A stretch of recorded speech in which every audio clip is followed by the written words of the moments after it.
Hello friends, வணக்கம். பொதுவாக ஆலோசனைக்கு வரக்கூடிய ஆணாக இருக்கட்டும் பெண்ணாக இருக்கட்டும், ஒரு 40-45 வயதுக்கு மேலே ஒரு கணவனை இழந்தவ ஒரு பெண்ணாகவோ இருந்தாவோ இல்லை மனைவியை இழந்த ஒரு ஆணாகவோ இருந்தால் 45 வயசு வரைக்கும் ஓட்டிட்டேன் மேடம், சின்ன வயசுலேயே என்னுடைய துணை இறந்துட்டாங்க, நாங்கள் பிரிஞ்சிட்டோம், டிவோர்ஸ் ஆகிட்டு இப்போ பிள்ளைகளுக்காக ஒரு வாழ்க்கை வாழ்ந்து முடிச்சுட்டு அவங்களையும் கரை சேர்த்தாச்சு. ஆனால் இப்போது எனக்கு துணை இல்லாமல் நான் வாழ்கிறதுன்றது ரொம்ப மனசு கஷ்டமாக இருக்குது. துணை இல்லாமல் அந்த வாழ்க்கையை கொண்டு போக முடியுமா அப்படின்ற பெரிய கேள்விக்குறி இருக்குது. அதை தாண்டி எனக்கு ஒரு துணை, அதாவது வாழ்க்கை கொடுக்கறதுக்கும் முன் வராங்க, ஒரு நம்பிக்கையான ஆள் இருக்காங்க. ஆனால் திருமணம் செய்கிறதுக்கு இந்த சொசைட்டி முன்னாடி எனக்கு பயமாக இருக்குது, அதை எப்படி சொசைட்டி எடுத்துக்குமோன்ற பயமாக இருக்குது அப்படின்னு சொல்கிறாங்க. இந்த இடத்துல சொசைட்டின்னு சொல்லக்கூடிய விஷயம் சொந்தக்காரர்கள், உங்களுடைய பிள்ளைகள், அப்பா அம்மா, இப்படின்ற விஷயங்கள்லாம் என்ன யோசிப்பாங்களோன்ற பயம் இருக்கு அப்படின்னு புலம்புறீங்க.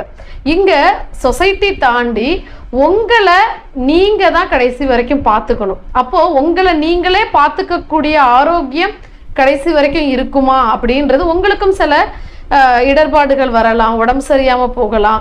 ஆனா உங்க பிள்ளைகள் உங்களுக்கு ஒரு துணை இருந்தா கொடுக்கக்கூடிய என்னென்ன விஷயங்கள் இருக்கோ அது அத்தனையுமே உங்களை சுத்திலும் இருக்கிறவங்க உங்களுக்காக கொடுத்துட முடியாது, எல்லா நேரங்களும் உங்க கூட இருக்க முடியாது.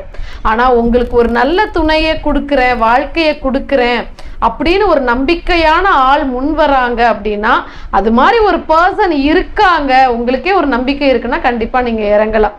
ஆனால் அது மாதிரி பர்சன் அமைஞ்சும், ஒரு துணை அமைஞ்சும் அவங்கள ஒரு திருமண வாழ்க்கைக்கு கொண்டு போகிறதுக்கு சுற்றிலும் இருக்கக்கூடிய காரணங்கள்னால, சொசைட்டினால அவங்கள இழந்துட வேண்டாம். துணைன்றது எல்லாருக்குமே வாழ்க்கையுடைய கடைசி நிமிஷம் வரைக்கும் அவசியம்தான்.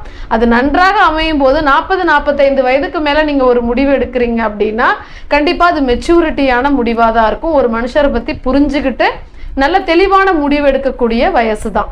ஸோ அந்த வயசில் உங்களுக்கு ஒருத்தர் மேலே நம்பிக்கை வருது, கடைசி வரைக்கும் உங்களுடைய அவங்க ஒரு நம்பிக்கையாக வாழ்வாங்கன்ற ஒரு பிடிப்பினை இருந்தால் அந்த முடிவை நீங்கள் எல்லார்கிட்டையுமே எக்ஸ்பிளைன் பண்ணிவிட்டு அந்த இடத்துல உங்களுக்கான ஒரு துணையை அமைச்சுக்கிறதுல எந்த விதமான தவறும் கிடையாது. நன்றி.